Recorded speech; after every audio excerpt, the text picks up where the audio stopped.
Shivo. Yes. Now let us move on to the next step.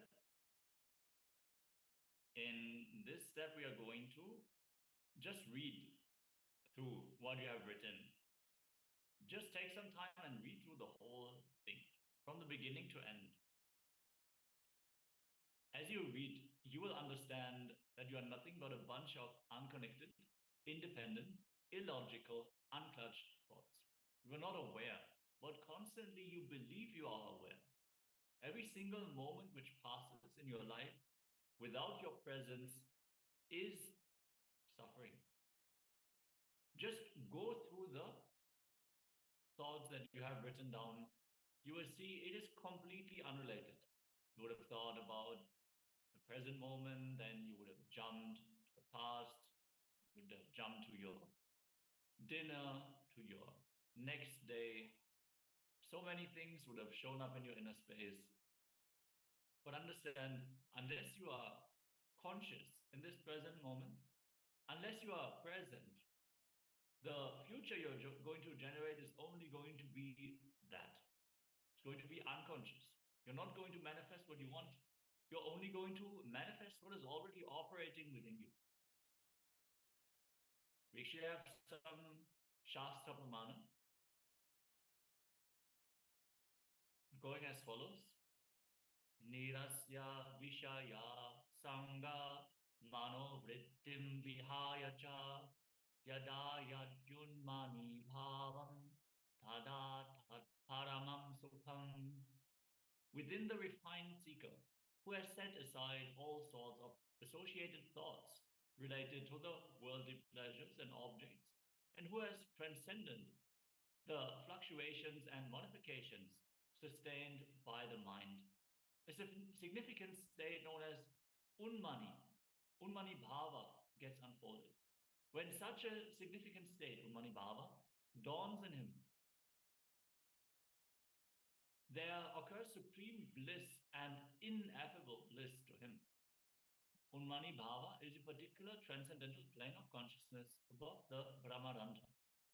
It is literally one of the higher planes which can experience by going beyond the thoughts.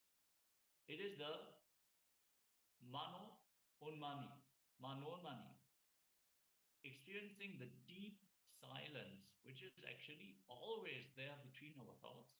But we put so much attention on the thought itself that we completely neglect this part of our consciousness, which is readily available to us at any given time.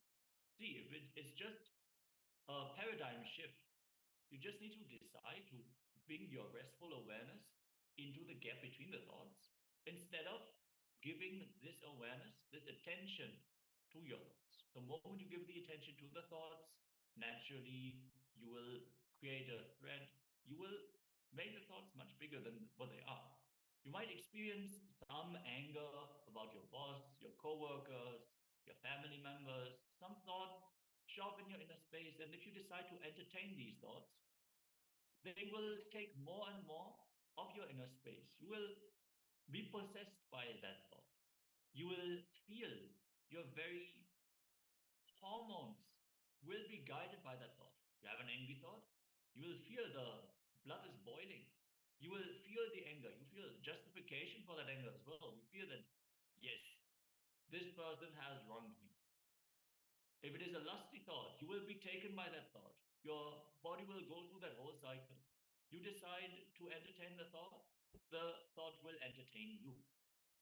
But if you decide to put your awareness, put your attention on the gap in between the thoughts, and you just rest there, you will fall into the Nirvikalpa Samadhi, the Manonmani state, which is the pure consciousness from which all the powers and higher possibilities manifest. This is literally what spirituality is about, to experience this even once.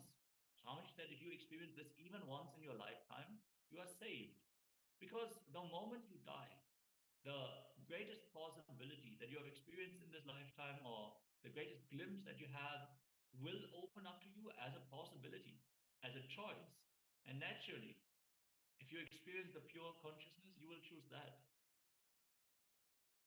Next, we have some Apta Pramana from the great saints and sages, the realized masters. Viparyayo Midyanyayam Ata Drupa Pratishtam. Interpreting based on past conditioning leads to misconception or wrong understanding. This is actually from the Patanjali Yoga Sutras.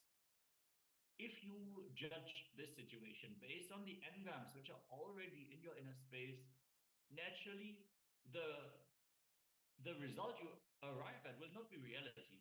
It will be reality filtered through your lens. It will never lead you to the truth, never to the ultimate understanding. Since reality is always multidimensional, you have the freedom, you have the possibility to interpret it as you want. If you have a certain understanding about a person, a certain behavior, even a location, if you feel, oh, this is a haunted house, naturally, that's going to be your experience when you visit that place in the night. If you feel, oh, this is a sacred space, a serene space, you might have a beautiful meditation there. So very much the past conditioning that you experience, if you decide to entertain it in the present, then this will define the experience that you have. And what are our thoughts other than only recollections from the past or projections into the future? If you are driven by thoughts, understand you will never be in the present. You want to be in the present, you need to be in the thoughtless space. Otherwise, you will always project yourself either into the past or into the future. The speed at which you shift between the past and the future in your inner space, that is defined by the number of thoughts that you entertain in any given moment. And the depth of your spiritual experience is also defined by that same metric, which is the thoughts per second. If you can settle down in the gap between the thoughts, it might not happen immediately, but you will see if you bring your awareness into the gap between two thoughts, which is always there. It is never a connected stream. There's always a gap in between, no matter how small. If you decide to redirect your attention to the gap between the thoughts, the gap will open up and it will fill you. It will expand your inner space. Since now it is not filled with the thoughts, it is not filled with the emotional ups and downs, which themselves trigger the thought again, bring you in that rut, hold you and bind you, clutch you, literally. You clutching to the thoughts clutches your inner space to that thought. Yes. Finally, we have Atma Pramana from Swamiji, which is the experience from Swamiji himself. In the words of the Supreme Pontiff of Hinduism, I ran and stretched my hand to touch Sri Arunagiri Yogeshwara. Since his form was so big, my hand fell on his body. He also stretched out his hand. The moment my hand touched his hand, exactly at that moment I saw clearly, he is me, I am him. It was just pure oneness, pure oneness. That untouching had happened exactly at that moment. After that, I neither missed him nor I saw him separately. That is the exact moment the untouching, the pure Advaita happened experientially. This is one of the beautiful stories about the unclutching initiation from Arunagiri Yogeshwaran. All of you, when you move on to Paramashivoham Level-2, you will have the experience of the full story narrated by the Supreme Pontiff of Hinduism himself. So this is something you can definitely look forward to. Understand, when you fall into that unclutching, simply what is you, what is him, what is her, what is they, these tough, strong boundaries will lose their power over you. You will simply meld into the existence. You will fall into that bhava. That is why it is called Unmani Bhava. Bhava means it is like the fragrance. It is an attitude. It is a mode in which you fall. It's always difficult to literally translate the Sanskrit words. How many of you are doing the morning puja daily or regularly? You would have experienced this. During the puja, you will fall into some space, some different mode. You will just soak into that sweet feeling connection to your Ishta Devata, to your Guru. That also is bhava. Like that, when you bring the awareness towards the gap between the thoughts, you will fall into that pure consciousness. You will embody that bhava. So let us understand the process of thinking itself. See, your opinion about life as a pain shaft or a joy shaft will stay only as long as you are unconscious, not when you are aware. What does that mean? What is a pain shaft? What is a joy shaft? See, when we don't cognize that our thoughts are disconnected, illogical, completely unclutched, then we will create a narrative in our inner space. We will start telling a story. We'll tell, okay, maybe now you're experiencing pain in your right knee. Maybe you had some injury in the past and you feel that it never fully healed. So it is easy to arrive at the narrative that you had knee pain for the last 10 years. But actually, if you look at it from the truth, you will see there have been moments in between where you did not experience the pain. So it cannot be that you had 10 years of pain without any interruption. But in any given moment, when you go through some emotion, you go through some experience, the thoughts that arrive, if you entertain them, naturally they will create the narrative for you. So if you are experiencing pain now, it is very easy to remember the pain that you had in the past. Same way, you are in love, you just met a person and you're just bubbling on the inside. All the joyful memories will be very easy to remember. You won't even remember all the negative things. You won't remember the fear, the pain that you had. At that moment of time, you also create a joy shaft. You connect the disconnected thoughts to a narrative, acting as if all your experiences had only been joy, because this is what you're experiencing in the moment. So in both the circumstances, we are doing a fundamental mistake. Since our thoughts are not at all connected, they are illogical, irrational, completely disconnected, unclutched. We are neglecting, we are denying the existence of the other extreme. There might be neutral spaces in between, but we don't experience them at that moment of time. If we are able to cognize that thoughts are actually not connected, that is when we can enter into that space between the thoughts, which will lead to the ultimate bliss, the ultimate realization. Some of you might experience or have that question, why shouldn't we create a joy shaft? Why shouldn't we make our experience of life to be always joyful? Because it is like that pattern where you feel, oh, I could sleep some 10 minutes more. If you base your decision making on something which is an illusion, the base will naturally not hold the test of time. You will naturally fall into the other extreme. So even though it might be comfortable to lay in your bed with a warm blanket, a cup of hot chocolate, enjoying your morning time cozily, happily, that doesn't mean that this is going to be the experience that you create based on that decision. I'm not saying that you cannot enjoy your hot chocolate, but you should make your decision on a conscious foundation. You should make your decision based on the truth. So when you are collecting only all the suffering-related incidents and creating a shaft, that is a pain shaft. And similarly, collecting all the joyful incidents and creating a shaft is a joy shaft. Very rarely, actually, you create a joy shaft because it is just so easy to remember the painful memories because they are deeply ingrained into our muscle memory.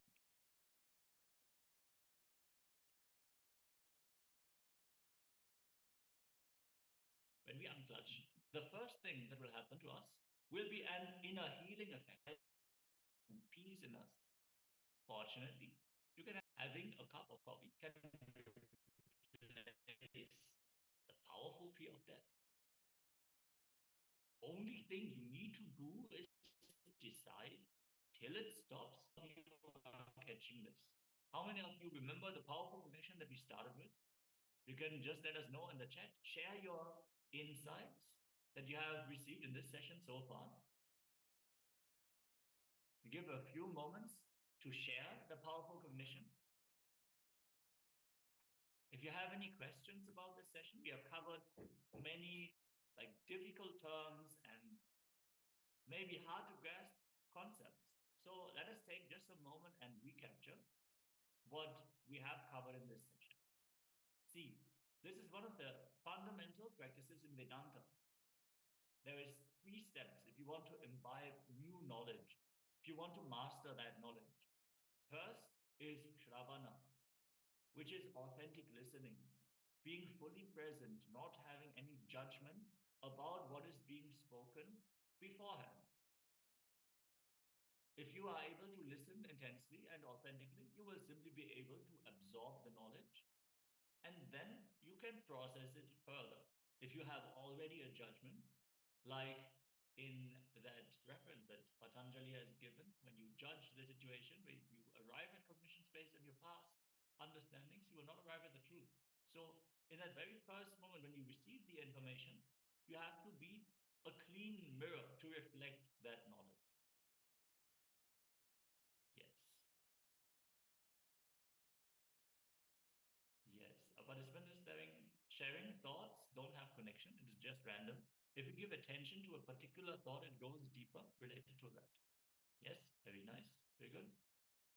The powerful cognition that we have covered in the beginning was that if you have the ability to create a thought, you also have the ability to create a new thought, thus replacing the previous thought.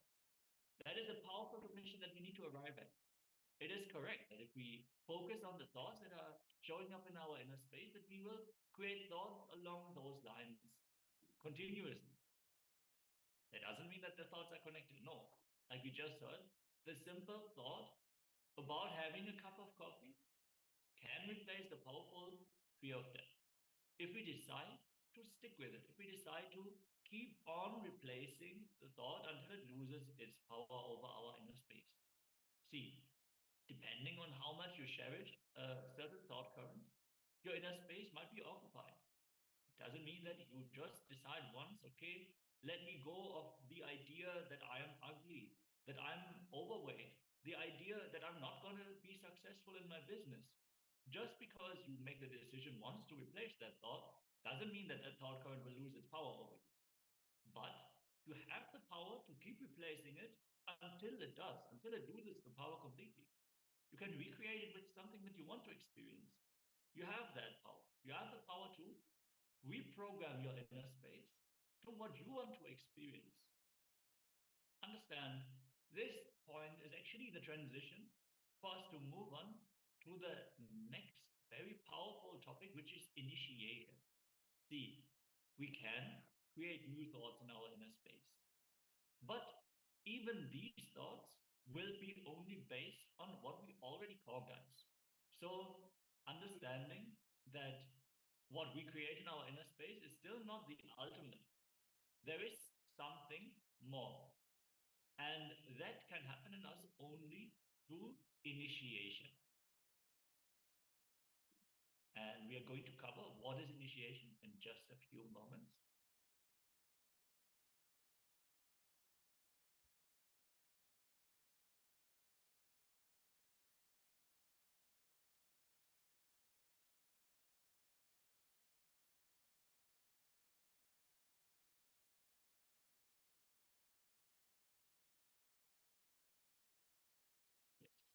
Understand? Initiation is when the master introduces something to us in a way that we can grasp it, something that goes beyond our frame of perception, beyond our frame of experience. It is a literal transmission of experience from the master to the disciple. So, through initiation, the breakthrough can happen in us. Understand, even if we decide to cherish empowering thoughts, we decide to step out of the rut, we will only be able to empower us as much as we have already cognized. We cannot simply create an understanding in us which we have not already experienced, something that we have not yet grasped in the past. We can only choose from what is already readily available to us, provided to us either by our surroundings, our ecosystem, the people we live around, or even the education system. Like all these options are there, but the higher truths, they have to be delivered from an enlightened master who has actually experienced them. See, you might have talked to an intellectual person who is talking about all these great things, but unless it has become their experience, it will be dry. It will not be available for you to immediately just absorb it and make it your own experience. So let us define the word initiation first. Understand knowledge weapon. Whenever you need to heal yourself, you need inner healing, you need to bring yourself again and again to the life energy. Many times you can see a simple disturbance from the outside or from the memory inside, either from experience or memory, can drain your energy completely. You feel so excited and you want to tell your partner about the experience, the maybe spiritual experience that you just had. And they are not at all willing to listen. And they're telling, let me alone with this. Don't talk to me. Immediately, it's like putting the needle into a blown up balloon. Just like that it goes. See, even if you take too many decisions, it can drain your energy. Anytime you can see in your life, in the morning, to go and sit in your office, you don't have to do any work. Just take some 5, 6 major decisions. You're already tired. You say, I'm done. That's all. Either the incidents from the outside or the memory from the inside, or just simple decision making makes you tired. Dead.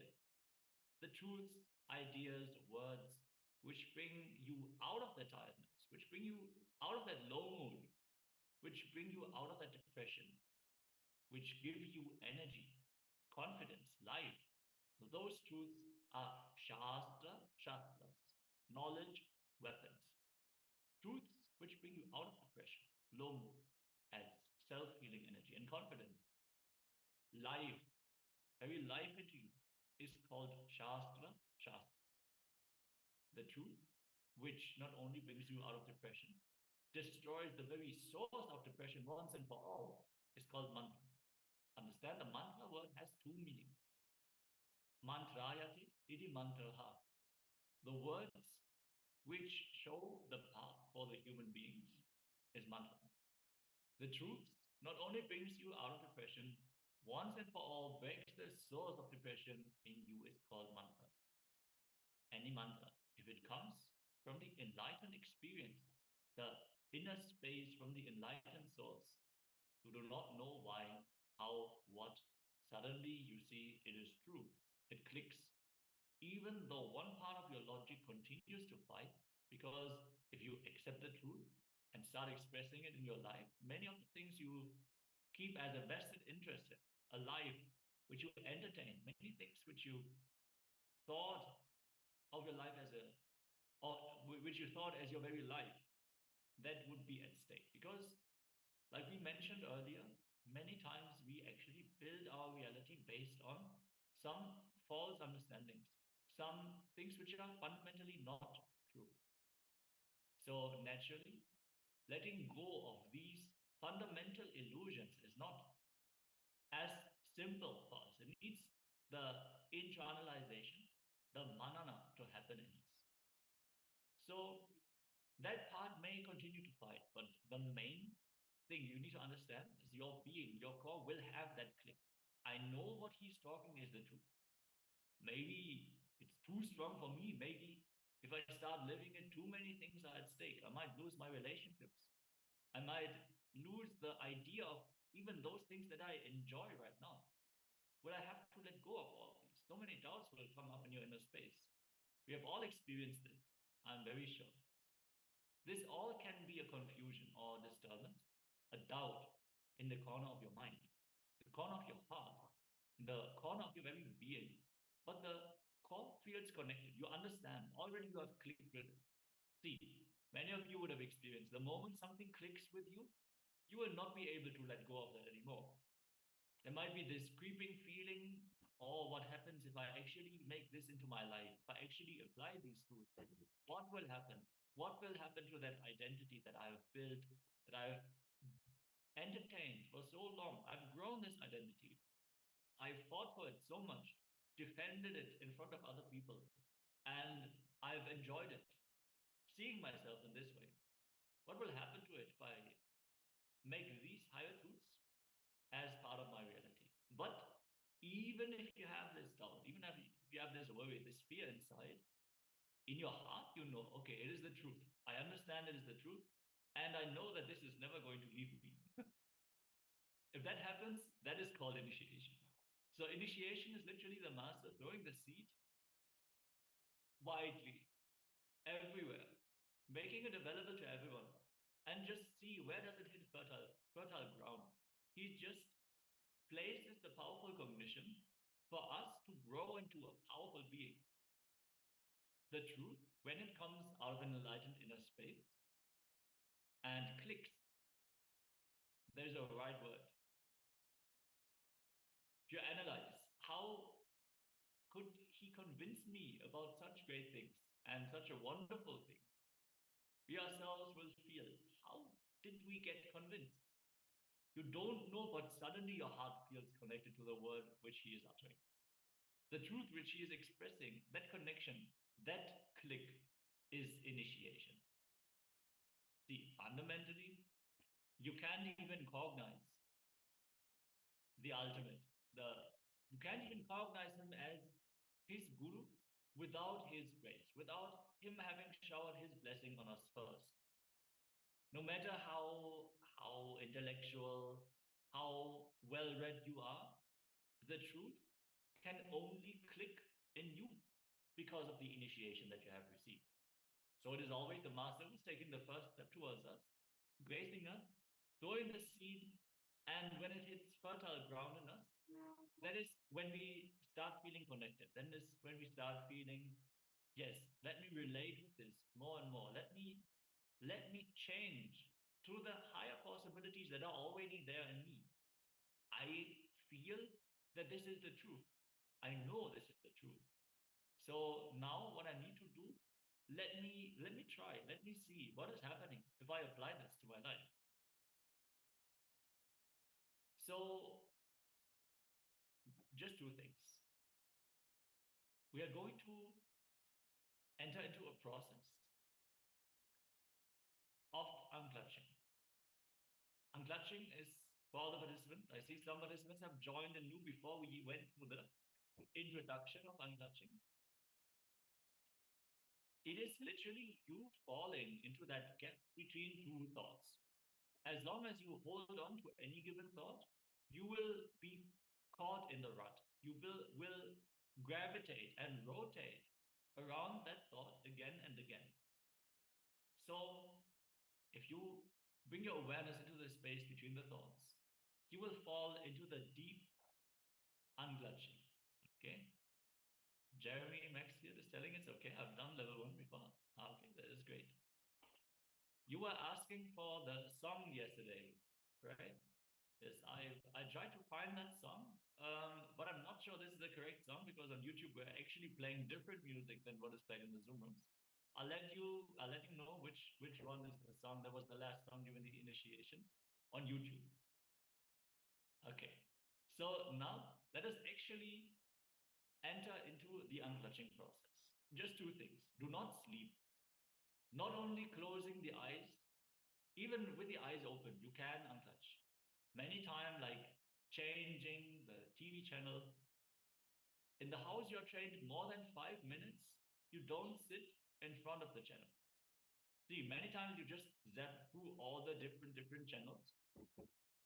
In 15 minutes, you go one full round and come back. I don't know if the younger generation will have experienced this, but there was a time when there were not thousands of channels that you could swap through. There was like a limited list of TV channels. So if you were not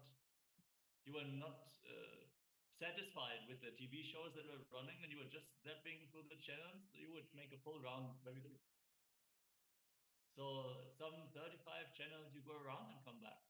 The same thing continues everywhere. Even when you sit in a discourse, after 2-3 minutes, you already changed the channel. Your eyes may be open, you may be sitting here, but you change the channel. Either the dream state or the daydreaming state or almost sleeping state or just somewhere, maybe deep sleep.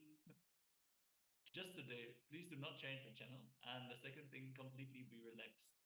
And the words which come from the enlightened inner space, just play with the understanding. Oh yes, what he says sounds great. Even if it's sometimes, will give you the idea, oh, if I start practicing this, then what will happen to this? What will happen to that? The prejudice, the presupposed, hypothetical questions, if you can just push them aside for some time and just experiment. It is all about the attitude of being an inner scientist. Okay, I received some new formula. Let me apply it. Let me see what actually happens in my inner space.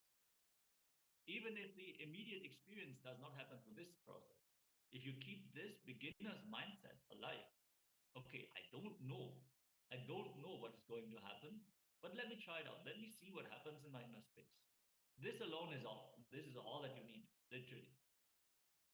If you can just push these hypothetical questions aside, if this happens, then what to do? If that happens, what to do? The if has no answer, understand? You can suddenly say, if the world disappears, if the world gets destroyed, then what to do? What to do? Nothing can be done, that's all. So if doesn't have any answer. The if is just a cunning way of postponing the truth. It is a way out, saying yes to our fears and no to the possibilities that are presented in front of us. So now only these two things. Just do not change the channel. Don't fall asleep. Don't move on to any other state of consciousness. Be present.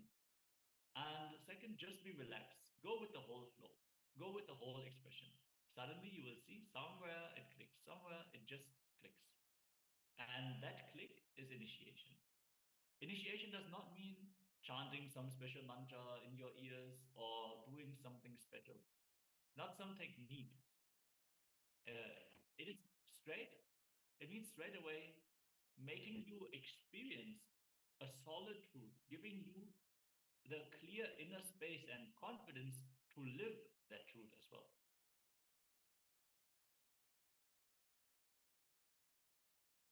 So in the Vedantic tradition, there are three beautiful words, which I actually just covered earlier as a reference to what I was explaining. The three words are Shravana, Manana, and Nididhyasana. Shravana means intense listening. Manana means internalizing, contemplating. And Nididhyasana means living, radiating. People ask Swamiji, can we teach this meditation to others? Understand, you are free to teach. Knowledge is free. As per Hindu tradition, knowledge is always free. Understand, you are free to teach not only the knowledge is free, all these meditation techniques, everything is printed and published in book form. It is available in book form. Many of the, yes, great, Manitya Chandrasekhara, Priya is back. Hope you enjoyed the yoga practice. Understand, many of these meditation techniques that we are covering here are available as part of the Living Enlightened book. If you do not have a physical copy, you can download the PDF version. I'm also going to share the link here in the chat. It is available in more than 60 languages, translated in so many different versions. But we have one consolidated page where you have access to all these versions. So we're going to share that in the chat. And if you want to practice these meditations on your own, outside of the sessions, you can definitely revisit the content that we are covering here in these sessions as well. So understand, all the techniques are free. Everything is published. It is available in book form. All we request is only one thing. Please teach it completely. Do not teach half based on your understanding. That is the only thing. So this recording also, the same problem. The record in between, it doesn't represent exactly the truth. As we have covered earlier, the information that you receive will always be filtered through your lens. You might be in an up, you might be in a down mood at that given time. And the information that you receive, you filter it through your lens. So whatever is your experience, whatever is your prejudice, whatever you think as the truth, it will alter the way you can absorb the information from the beginning. It's not that the information enters you fully and then you process it to your truth. No, you don't even receive the full package from the get-go. So Shravana is the authentic listening. When you take a step back, you just sit in the silence of unclutching and you receive the information first. Before I jump to any conclusion, let me listen completely first. Otherwise, how are we even going to make a solid decision based on what was presented in front of us? So, coming back to the topic of initiation. Initiation means the great truths, mantra yati, the word which leads you to the truth. It is a clear path which leads you to the truth. If it is experientially transmitted, at least one glimpse, then initiation has happened. Then you are initiated. Many people doubt if I'm already initiated by some other guru, can I have initiation? If I get trained, can I go to some other gurus and learn something? Everything is perfectly all right. Nothing is wrong. Nothing wrong about that. Swamiji always tells people, go to all gardens and pluck flowers, make a beautiful garland for you. It is not like a shop. If you go there, don't come here. Like the competition between the shopkeepers, where you're going to be kicked out if you frequent the competition. There's nothing like that. Our ego is such, if it is bitten by 10, 12 gurus, only then it will die. It won't die just by something which you learn from one person. So nothing wrong. Learn all the best things from all sources and enrich your life. It is no way connected to any of the olden understandings that you have about initiation. Initiation is just transmitting the authentic experience, the experiential clarity which happens into your inner space. Many times when we start the initiation, we have seen people sitting, what is initiation? How is it going to help? How is this going to change? After all, few more words, that's just the usual mentality people carry. So you feel that your problem that you are facing is so heavy, it is not going to get moved by you just sitting here and listening to some words. Understand, your availability fundamentally decides whether you click with this truth or not. So Shravana is required. You need to be able to sit and listen. Then the powerful cognitions can enter into you, and then initiation itself will happen.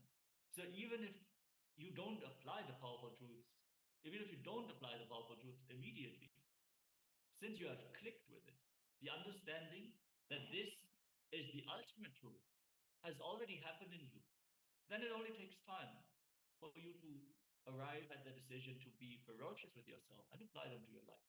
And then the greater possibilities and powers naturally will open. So Shravana is all that is required. First, if you have an enlightened source for the initiation. Otherwise, you have to play with the words. You have to apply them in your inner space. You have to literally retrain yourself. But the enlightened master can simply plant the seed. You don't have to get the garden hole, till the land, dig up a hole, put the seed and water it. No. The initiation from the enlightened source is the full package delivered once successfully, sitting there in your inner space, waiting to grow. So the big problem is, whether you believe or not, it takes at least half an hour for you to listen. To start listening to somebody, the first half an hour you will be preparing your replies. Usually in the conversation, never You even enter into the listening until you are half an hour into that conversation. The first half an hour, the listening never starts. It is just a monologue which is happening. It is just somebody is talking, and you will not, either you will not be listening, or if you're listening, you will be just preparing your answers. How am I going to respond to this? How am I going to reply to this? So that's the reason why we are just preparing the mind. Unconsciously, also you will be ready to receive the great truths, to receive the initiation, to receive that click, only if you decide to be in the listening space. That click, which the word which is responsible, the moment the click happens, you will actually not even know. But suddenly, when the expression of truth is over, you will see, you will feel, yes, this is the truth. This is true. I'm seeing it. It is true. So just be prepared for initiation, literally entering into the truth. So let's express one of the main words, one of the key words, Mahavakya, the word which you need to completely understand. Maybe in the modern day Mahavakya, the word is unclutched. Be unclutched. That is the Mahavakya, which means the supreme truth that needs to be delivered to you, that needs to be implanted into your inner space.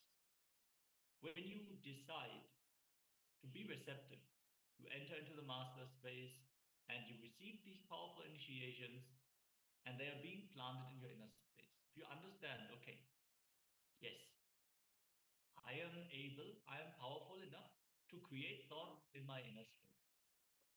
That means even if I'm haunted by the thoughts based on my past experience, I can create new thoughts.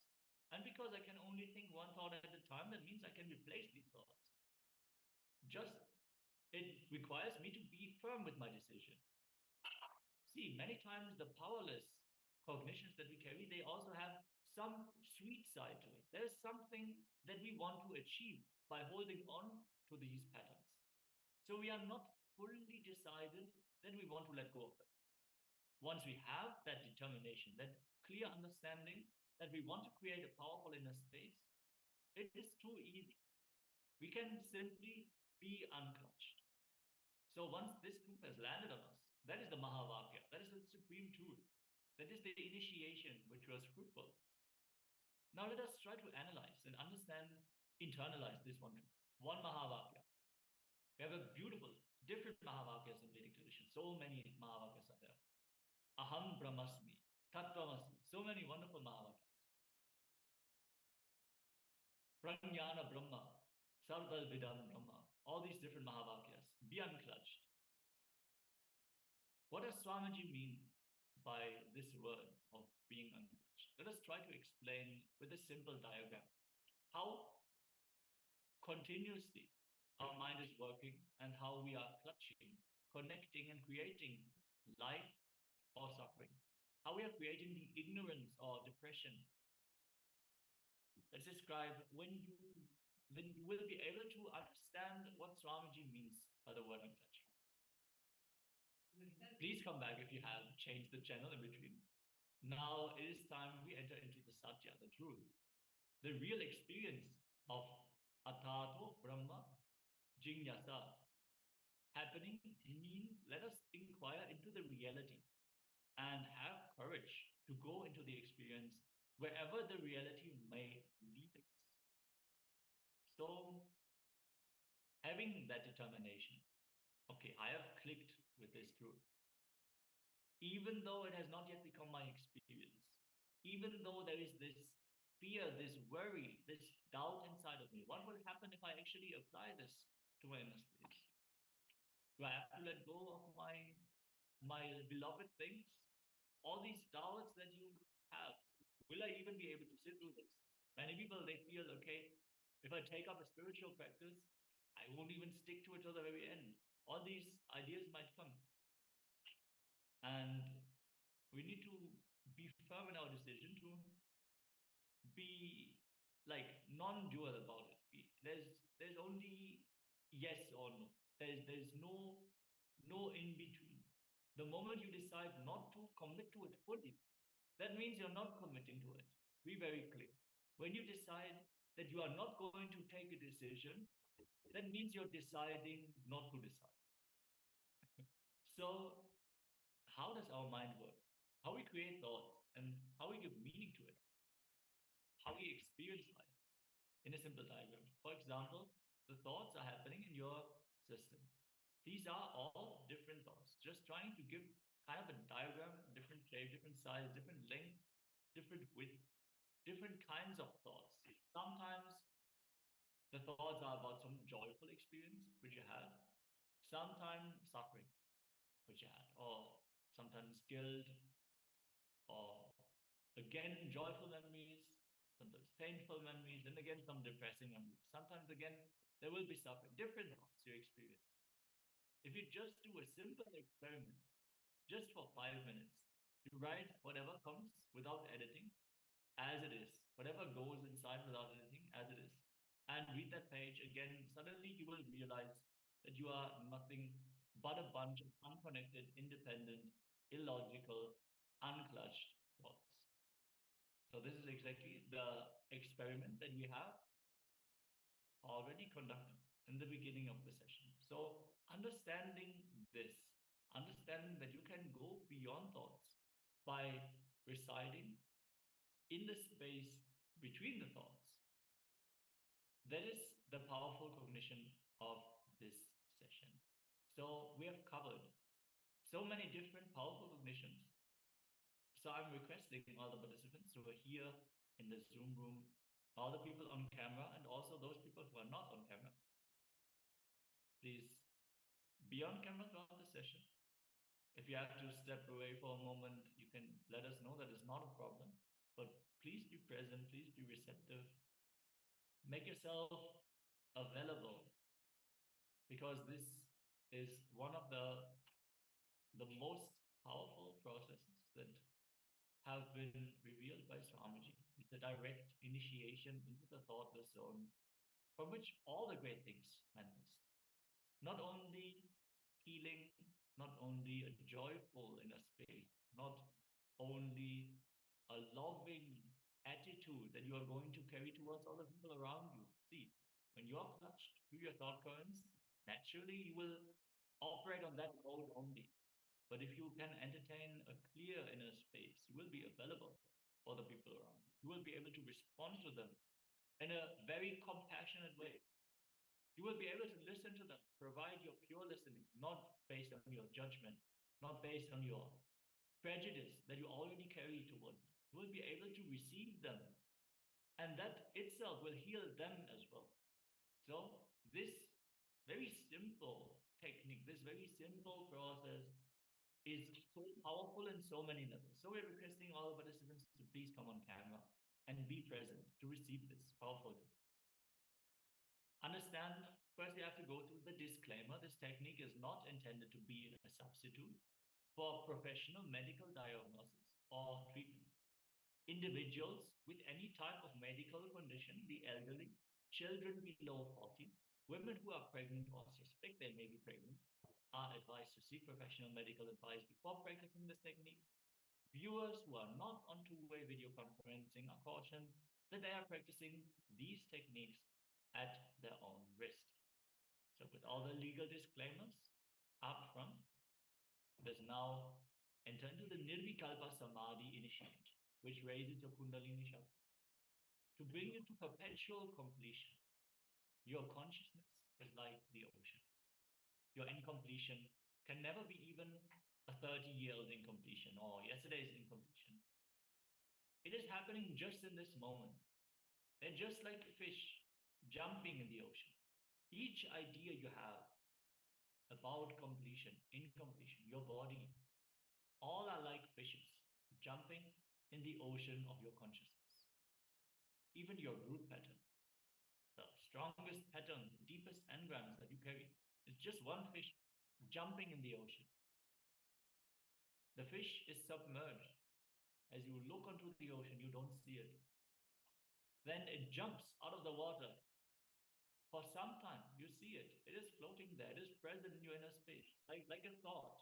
before the thought rises in you, you're not aware of its existence. It is not there.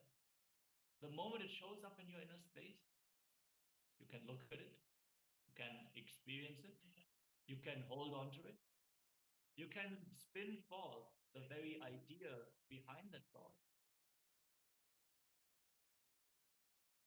But fundamentally, you will see the thought will fall back into the ocean of your consciousness and disappear. Is it not? Any thought that has come up in your inner space, has it ever stayed with you? It will always go. You can recreate the thought, you can recreate that experience, but the thought itself does not stay with you. It has to go. That is the very nature of our mind. Understand your name, the idea that you are male or female, the idea that you have incompletions or completion is just one more fish jumping. You cognize this. Suddenly you will see your body is also jumping. In this process, 90% of the people experience levitation because it is our very thought currents that tie us down to the ground itself.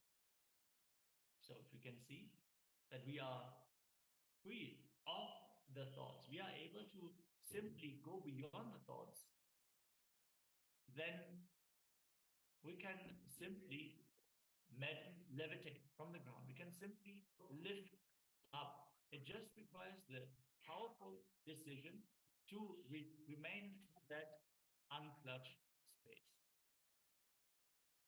So, requesting all the participants to please settle down. Make sure you are in a comfortable space.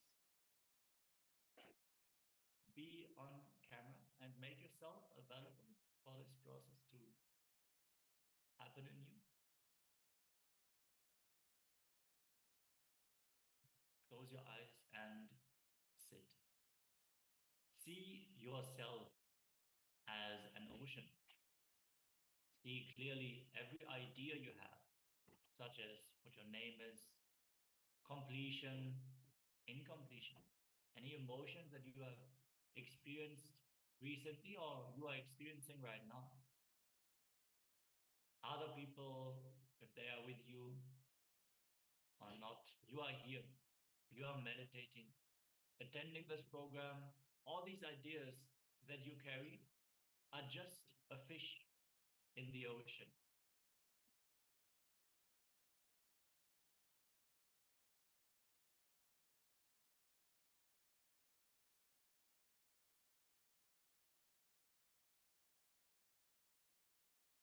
See very clearly all the experiences, all the ideas that show up in your inner space. They're just fish in the ocean of your consciousness. You are that ocean. You're not the fish. You're not the fish which is jumping out of the water and diving back into the water, disappearing after some time. No, you're there, you're present. Just sit as the ocean. Any thought that arises, you can witness it, but don't engage. Don't hold on to it. Don't clutch to any thought. Simply witness that it is showing up in your inner space. Let it be there. Let it show up and then disappear again. It is just a fish. A fish cannot disturb the vast ocean.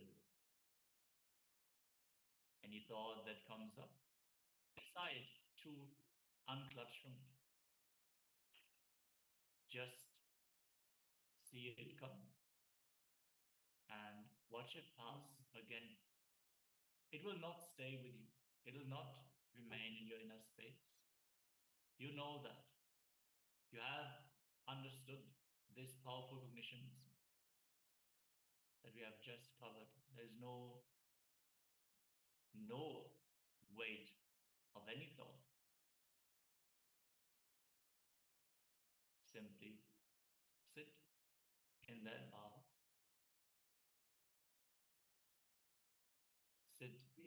the ocean. Any thought that rises in you, what should come? Don't hold on to it. Don't try to suppress it. Just sit with that thought and witness as it is falling back into the ocean of your consciousness. Any thought that arises, even the thought that you are unclutching, even that thought, just witness it and see how it leaves your system again.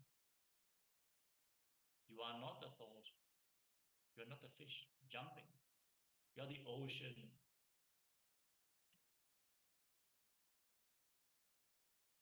Simply visualize you are the ocean. All the thoughts about your body, thoughts about your mind, your name, all these are just fishes jumping randomly, spontaneously, without any connection happening to each other. You feel the thoughts you are experiencing are connected. Unclutch even from that thought. They are not connected. They are spontaneous, unconnected happening.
get ready. Remain in this powerful space, the deep, restful awareness as we get ready to receive the darshan from the Supreme Pontiff of Hinduism, today's Bhava Samadhi darshan. Make sure to join back. Stay tuned after the darshan for the continued Acharya sequence. But let us now receive Swamiji for today's Bhava Samadhi darshan.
Paramashivoham